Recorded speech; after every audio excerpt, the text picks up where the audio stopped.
Hello friends, இன்னைக்கு நம்ம வீடியோவில் உருளைக்கிழங்கு வறுவல் ஓவர் குக் ஆகாமல் பர்ஃபெக்டாக அதே சமயம் ரொம்ப டேஸ்டியாக எப்படி செய்கிறதுன்னு தான் பார்க்க போகிறோம். இந்த உருளைக்கிழங்கு பிடிக்காதவங்க யாரும் இருக்க மாட்டாங்க. எல்லாரோட ஃபேவரட் டிஷ்ஷாக இருக்கும் இது. சாம்பார் சாதம், ரசம் சாதம், தக்காளி சாதம், எல்லா வெரைட்டி ரைஸ் கூடயும் வச்சு சாப்பிடும்போது அவ்வளோ சூப்பராக இருக்கும். வாங்க எப்படி செய்யுதுன்னு பார்க்கலாம்.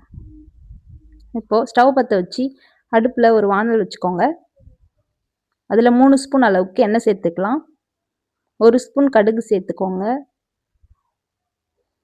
4 பல் பூண்டு எடுத்து தட்டி வச்சுருக்கேன், அதையும் அது கூட சேர்த்துக்கலாம். 4 பெரிய உருளைக்கிழங்கு எடுத்து வாஷ் பண்ணிவிட்டு கட் பண்ணி வச்சுருக்கேன், அதையும் சேர்த்து வதக்கி விட்டுக்கலாம். இப்போது அது கூட பெருங்காயத்தூள் கொஞ்சம் சேர்த்துக்கோங்க. கொஞ்சமாக உப்பு சேர்த்துக்கோங்க. திரும்பவும் இது நல்லா வதக்கி விட்டுக்கலாம். இப்போது 2 கொத்து அளவுக்கு கருவேப்பிலை எடுத்து சேர்த்துக்கலாம். 1/2 ஸ்பூன் மஞ்சள் தூள் சேர்த்துக்கலாம். சேர்த்து வதக்கி விட்டுக்கோங்க.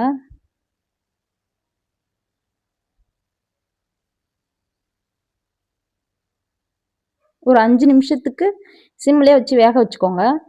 ஒரு பாதி அளவுக்கு வெந்துடணும். சிம்லேயே வச்சு வேக வச்சு அந்த எண்ணெயிலே பாதி அளவுக்கு உருளைக்கிழங்கு நல்லா ஃப்ரை ஆகி வந்துடும். இப்போது மசாலா சேர்த்துக்கலாம். 1 ஸ்பூன் அளவுக்கு தனி மிளகாய் தூள் சேர்த்துருக்கேன். 1 ஸ்பூன் வீட்டில் அரைச்ச குழம்பு மிளகாய் தூள், 1 ஸ்பூன் சிக்கன் மசாலா இல்லைனா மட்டன் மசாலா கூட சேர்த்துக்கோங்க, 1 ஸ்பூன் கரம் மசாலா. இப்போது ஏற்கனவே கொஞ்சம் உப்பு சேர்த்துருக்கோம். இப்போ இன்னும் கொஞ்சம் உப்பு சேர்த்துக்கலாம். உப்பு பத்தாது, அதனால இன்னும் கொஞ்சம் சேர்த்துக்கிறேன். சேர்த்து நல்லா வதக்கி விட்டுக்கலாம். இப்போ பாதி அளவு நல்லா வெந்துருச்சு, இன்னும் பாதி தான் வேகணும். இந்த மாதிரி நல்லா வதக்கி விட்டுக்கோங்க.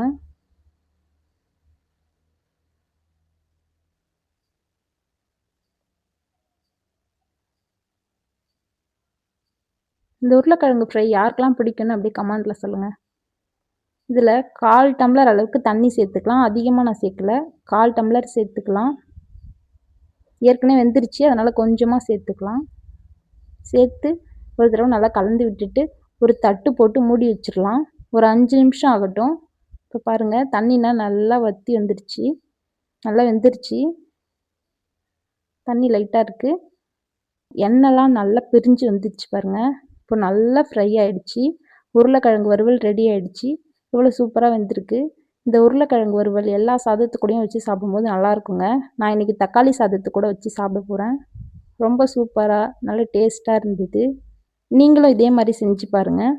நம்ம வீடியோ உங்களுக்கு பிடிச்சிருந்ததுன்னா ஒரு லைக் பண்ணுங்கள், அப்படியே சப்ஸ்கிரைப் பண்ணிக்கோங்க.